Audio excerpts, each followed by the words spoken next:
Hello, I'm Jelelle Awen.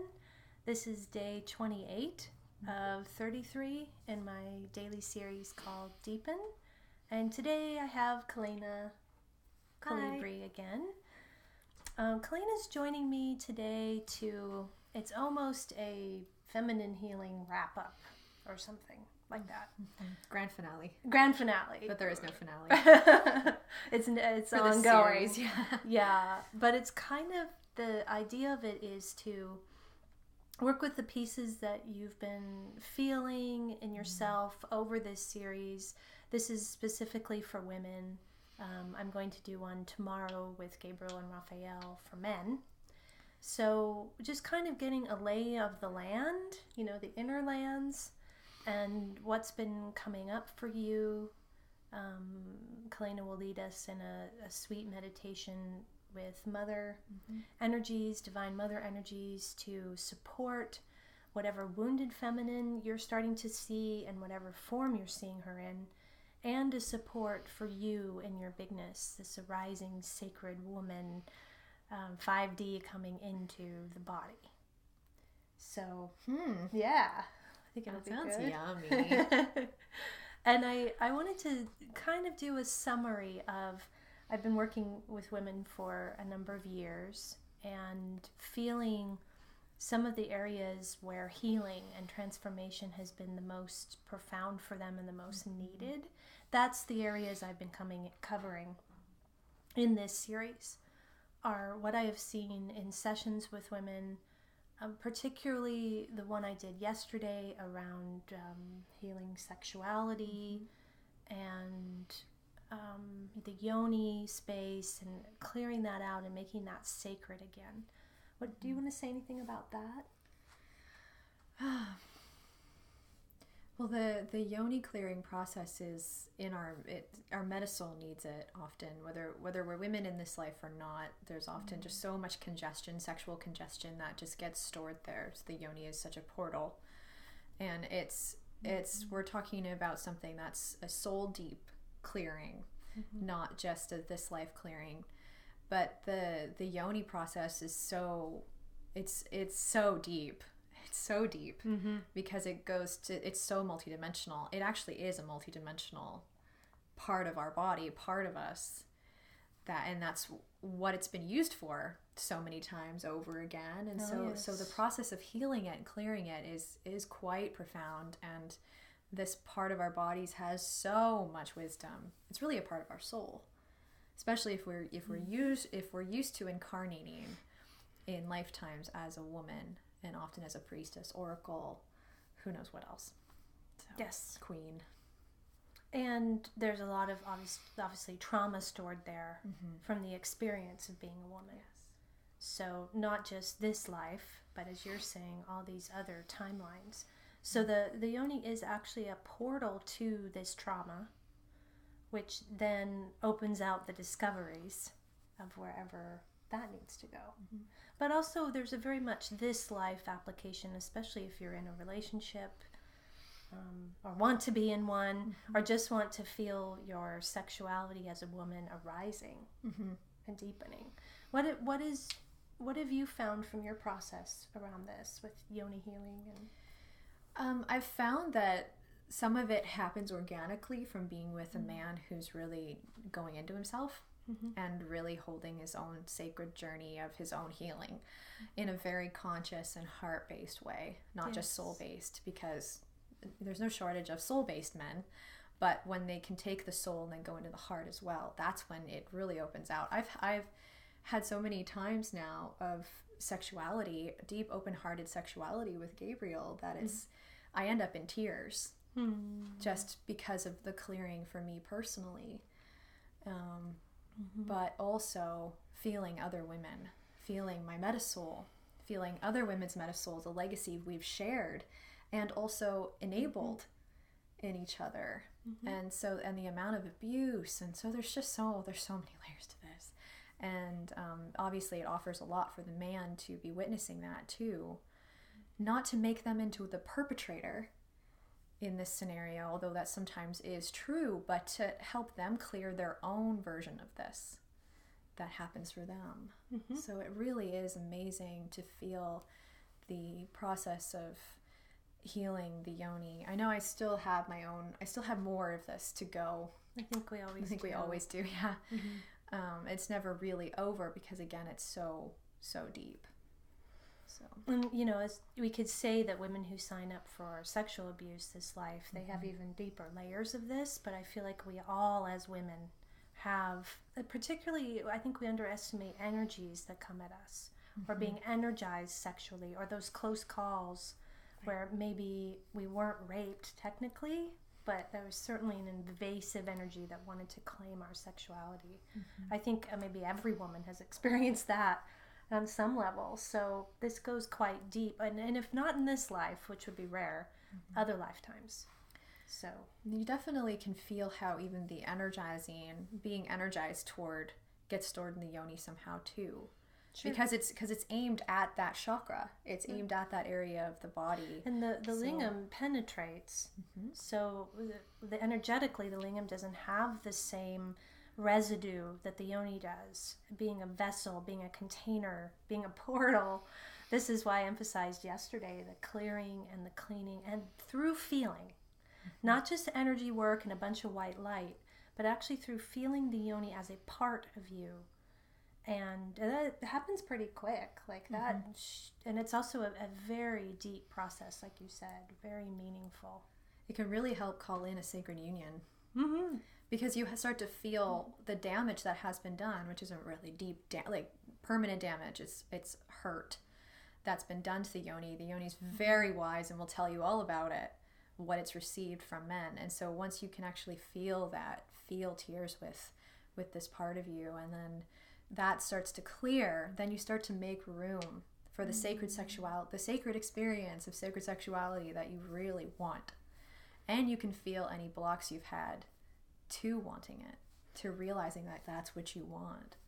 So there were two other biggies that I wanted to talk, because this is kind of quick because I've been covering this in the series, but the other two areas for women's feminine healing, for the true feminine, the authentic feminine to arise, to me is around the relationship with our mothers, connecting with our inner mother, and also the healing of our wounded masculine and that inner sacred union.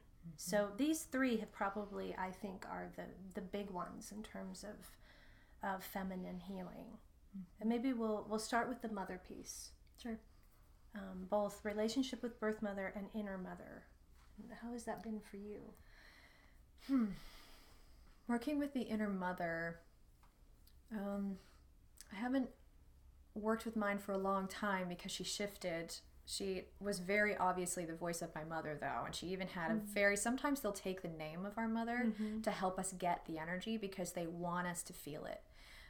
But she shifted pretty quickly into just a very similar name to her, so there was some differentiation. But she was literally the voice in my head of my mom. And all of the messaging about what it means to be a woman, what it means to have feminine power, and what it means to be with a man, what it means to hold a job, to hold your life, to hold money. All of that stuff was just all that like templating. Clamoring. Yes. All of that templating was just clamoring for my attention constantly. So when I started working with this part of me pretty early on in my process, actually, it really was so eye-opening. And I realized actually socially too, I just remembered how deep of an imprint it was. So it was literally every area of my life that this part had a big old hand in and was trying to control it to some degree, and which is actually quite masculine. That's always the surprising part about the inner mother, is you start to feel, oh my God, so much of my feminine templating is actually masculine. It's actually wounded really masculine. More matriarchal. Yeah. The matriarchal, though, the reason we work with the inner mother is because in those textures of her, as she heals from some of the things you're talking about, that 3D conditioning, then she can arise as a queen, as a healthy queen. I'm kind of these days preferring Venus, even though that has a lot of stuff connected to it, but it's like really the Venus energy, which is free of this wounded masculine frequencies of control or manipulation or wounded masculine that doesn't really serve the feminine to arise. Being a warrior too is in there. This rise of the goddess warrior that is still pretty popular. Yes. And so we are acknowledging in this process that there is a templating we receive from our mothers that we need to receive in order to survive, and that we need to decondition from it by loving and embracing that part of ourselves. It also shifts our relationship with our birth mothers to do that, either making it clear that we need space, that we need to set boundaries, and we need to individuate and differentiate from our birth mothers. That is a key piece to letting in the divine mother, which is another very important aspect of arising into your sacred femininity, is embracing divine mother. So I found I couldn't really do that while I remained in relationship with my birth mother. So I took space from that. Now it's been several years. That's what felt right for me. So, and me too. Yeah. So the other last piece is, I mentioned wounded masculine. So there's a way the wounded masculine lives in our inner mother aspects, but also, of course, in these other parts that I've been bringing forward. The inner protector, usually. The inner gatekeeper. I don't usually call him the inner gatekeeper. The gatekeeper. The inner punisher. And working with them so that it goes from guarding to guiding, being overprotective to being collaborative with you. What do you want to say about that process for you? Well, that is ongoing because we have so much that we're, in some cases, pressing against. I don't want to say fighting against, but pressing up against in 3D conditioning. That's still very much the meme. Even going into 4D, it's not pretty. There's a lot of battlegrounds to navigate.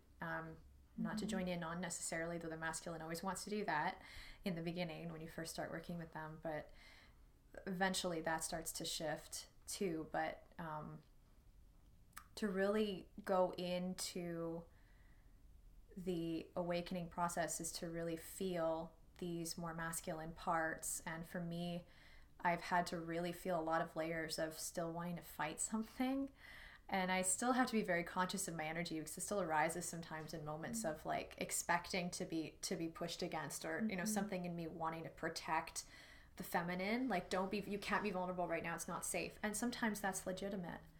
But then what's the energy coming out to fight, to protect against that? What is the protective energy and how does it flow and operate?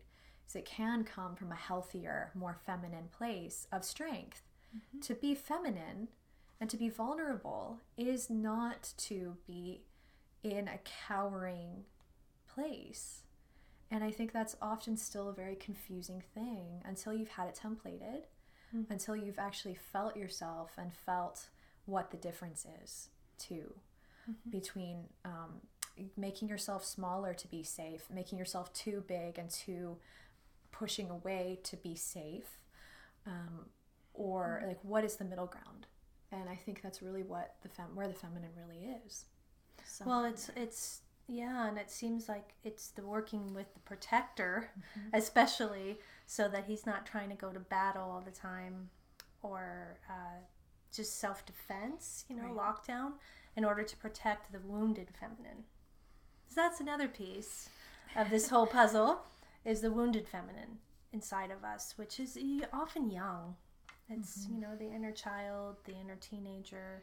It's a younger energy. So this masculine protecting the wounded feminine, I think, leads to so much of our expression as women, even though that's not actually a feminine expression at all. It's a masculine protecting a immature feminine. But that's really what I have found is the crux of the relationship going on in us as women, that we just bring a lot of healing and differentiation to in the way I've been offering in this series. Also where we explore with you, for me, with women 25 and older, and for Kalayna, 25 and younger? Yes. So I guess mine would be 26 and older, yes. Yeah. That's where we go with you in session spaces to these. I'm giving you kind of an idea almost of the pathways, don't you think? And then they kind of spiral They overlap. Oh, so they overlap, and then they go in a circle. Yeah. And then they come back around again. Yeah.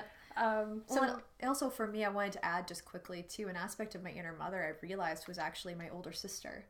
So even like sisterhood is another one. That's a big one, especially if you're a younger sister like me in this timeline, or even if you feel it from other timelines. If you're an older sister too, actually that would be really interesting to work with. Like, what is the sister identity inside of me might become a part, or it might be your inner mother. What is my relationship with women?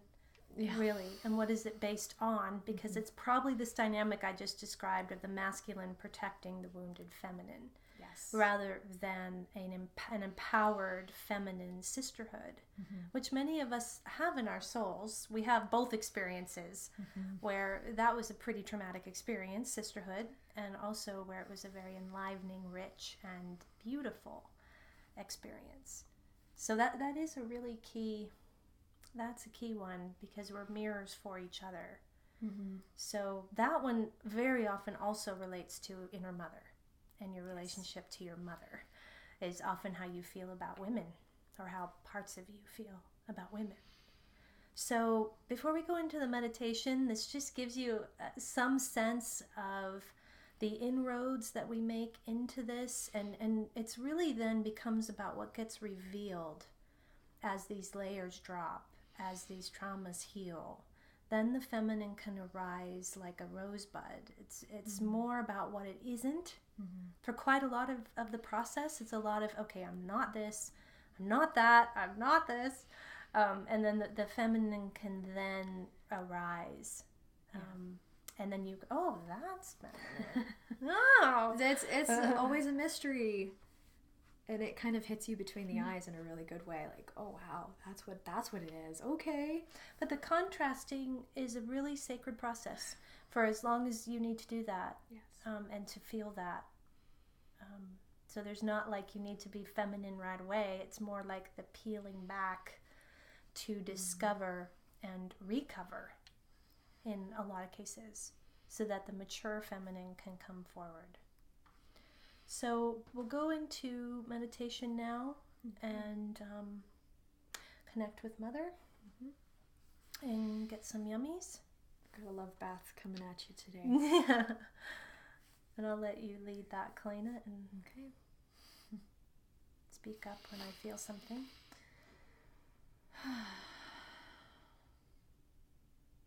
Immediately I feel white light coming up to surround us.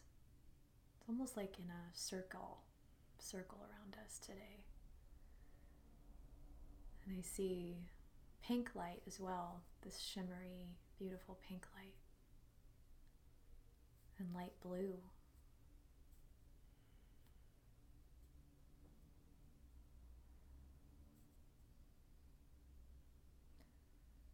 All the colors of Mother want to come through. There's gold as well, deep crimson red. She's surrounding us already.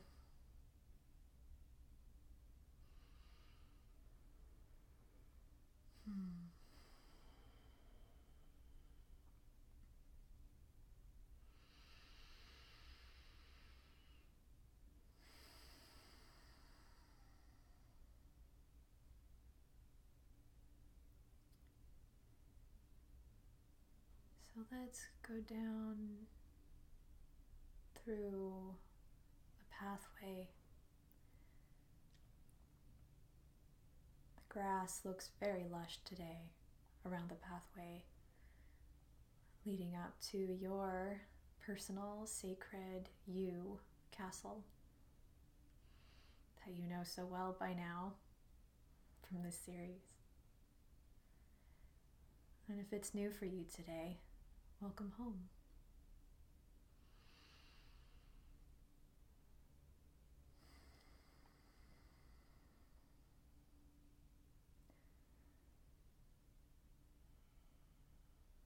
Take a moment to call forth your inner protector, your gatekeeper. You may only feel one of the two today. You may feel both. You can greet them, let them stand next to you.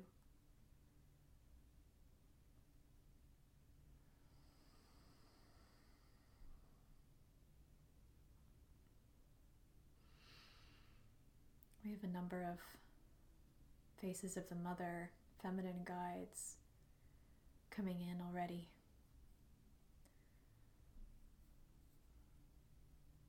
So let's go meet them in a courtyard next to your castle.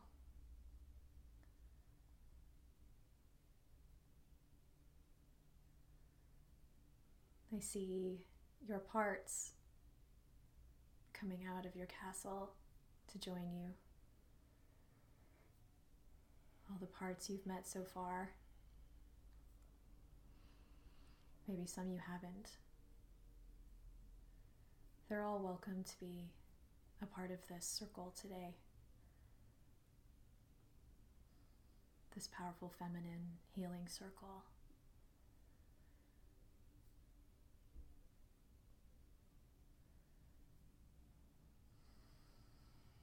So, standing in front of your castle or in the courtyard, sort of in front of your castle,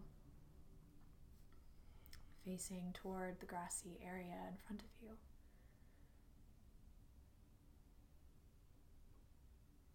Feel your protector, your gatekeeper, all your parts on both sides of you. Straight ahead of you, let's welcome Quan Yin.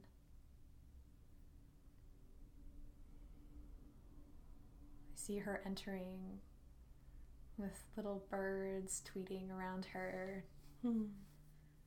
She's wearing beautiful silk robes and her long black hair is tied up. It's a beautiful, elaborate bun.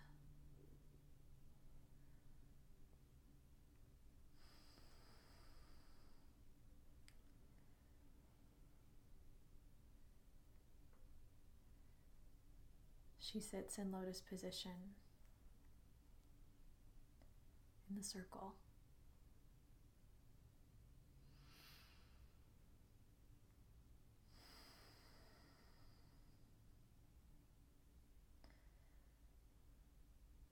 Next, I see Mother Mary coming in, arriving to the left of Quan Yin.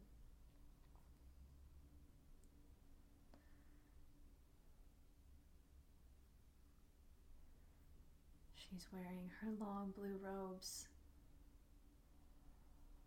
I see her brown hair tied in a braid over her shoulder.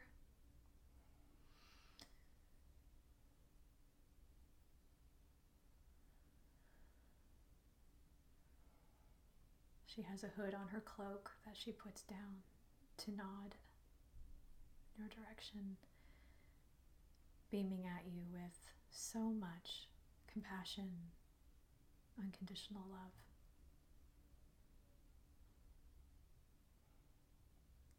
I see doves landing on her shoulders.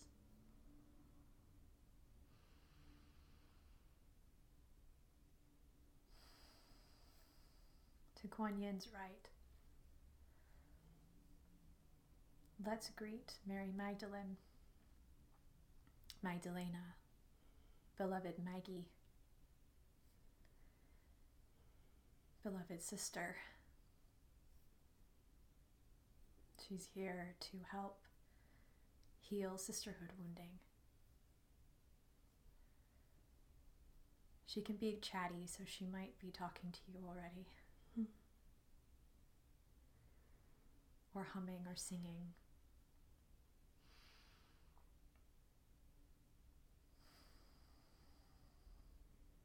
She seems to be carrying roses, beautiful red roses.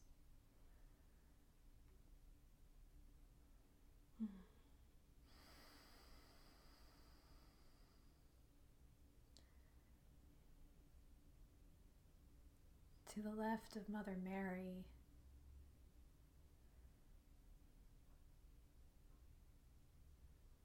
comes the goddess Sofia, divine Sofia. and an owl on her shoulder. Lots of birds today. Mm-hmm.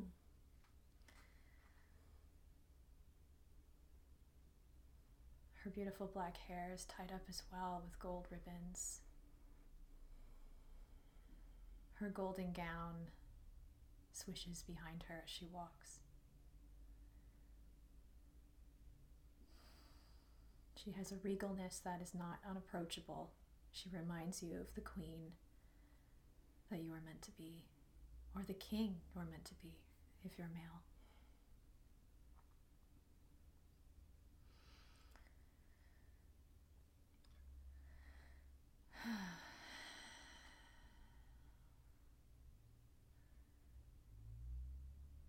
Next,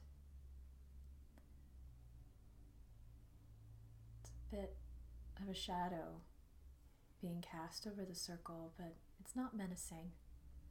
It's just real. It's what it represents, what needs to clear. Coming up from behind your right shoulder is Kali, or the Dark Madonna, Dark Mother. She has crows with her.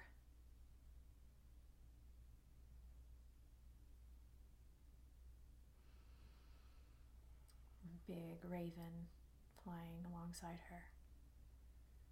She crosses the circle to stand next to Mary Magdalene.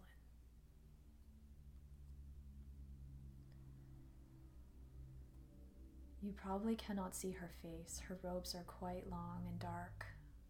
Her hood is dark. Yet you feel her unsentimental, yet deep love for you and for all parts of you.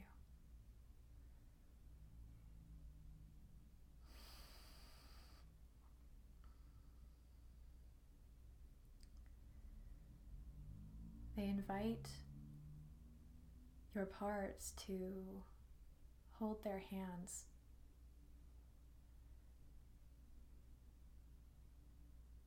as we expand out and make a big circle.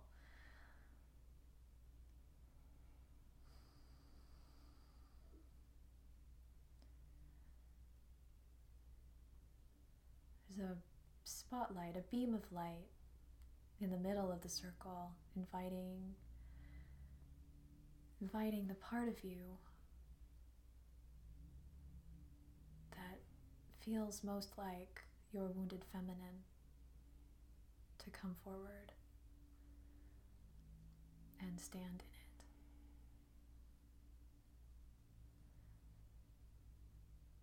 If this part needs you to go with it, that's okay. Yet the light is inviting, not menacing. And this part may feel totally eager to be in it.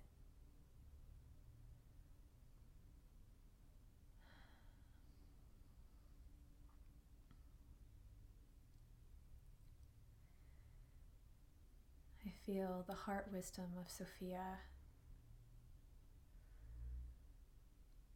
the beautiful, pure love and compassion from Mother Mary, the compassion and stillness of Quan Yin, the natural beauty and embodiment of sacred sisterhood and femininity, sacred sexuality of Mary Magdalene.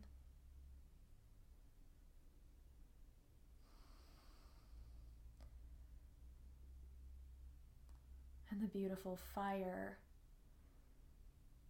and courage to face the shadows of Kali.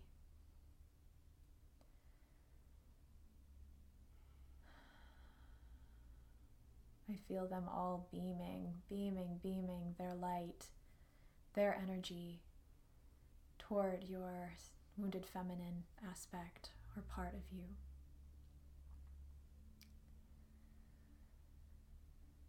You may feel this part of you connecting more with one of the faces than the others. That's okay.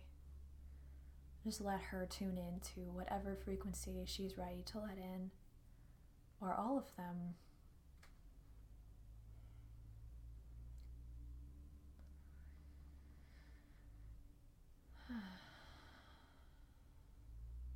This wounded feminine may be your inner teenager, your inner child, yourself as a young adult woman, or even current, or your inner mother. So whatever form she takes is the part of you that most needs this yummy Divine Mother circle of love.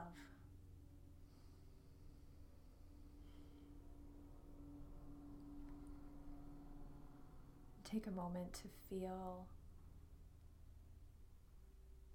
the bigger picture of this circle, the unity of your parts with you. Everyone holding hands, even for just this moment.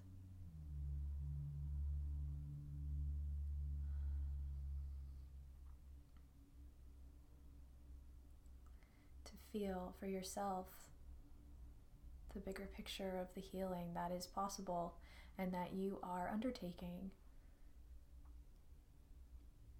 that you came here to walk out.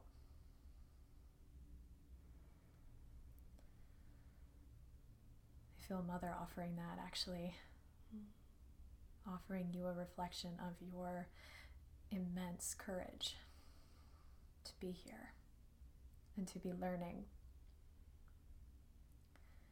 despite the odds that sometimes seem against you. And with all the love of the entire universe on your side, even when it feels to parts of you like that is not possible.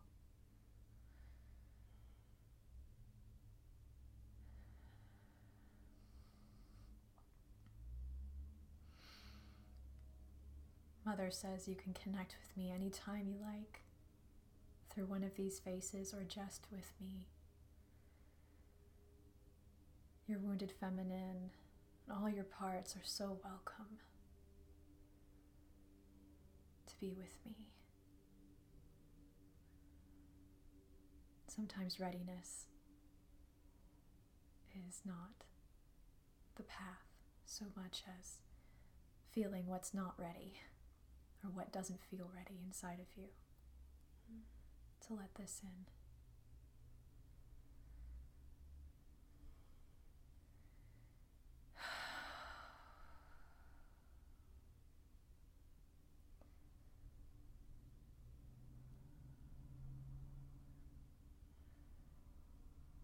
Your wounded feminine can stay in this circle as long as she needs. For now, I see the faces starting to fade away,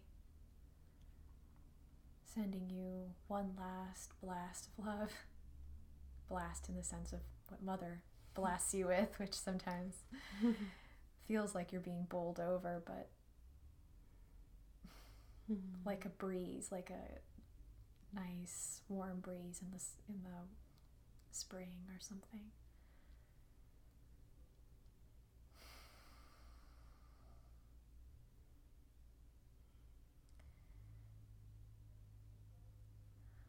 Your parts can go back into the castle if that's what they'd like to do, or they can stay outside and play. Maybe some of them want to do that now. That sounds good.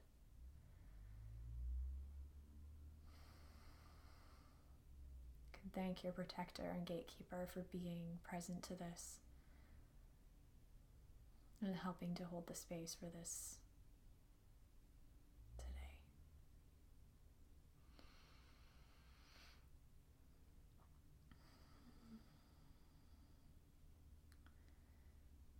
And when you're ready, you can open your eyes.